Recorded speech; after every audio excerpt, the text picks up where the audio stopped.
কালকে ছানাটা জাঁক দিয়েছিলাম, খুব ভালোভাবে জাঁক দেওয়া হয়ে গেছে। আর ছানাটা এখন বড়া ভেজে রাখবো। তো হাতের তালু করে এই তালুটা করে এরকম করে এটাকে পিষে নিচ্ছি।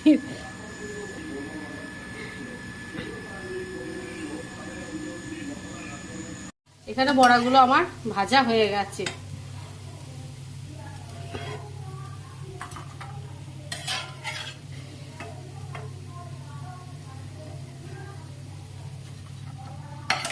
আর এইখানে যে এটা দেখো, এটা ছোট ছোট করে পাকাচ্ছি, এগুলো রসগোল্লা বানাবো। কয়েকটা রসগোল্লা বানাবো। আর এগুলো তরকারি বানাবো আলু দিয়ে, নিরামিষ। এখানে 20টা হয়েছে। তারপরে কালকে রাতেও খানিকটা খেয়েছি, আবার আজকে একটু রসগোল্লা বানাই। রসগোল্লাটা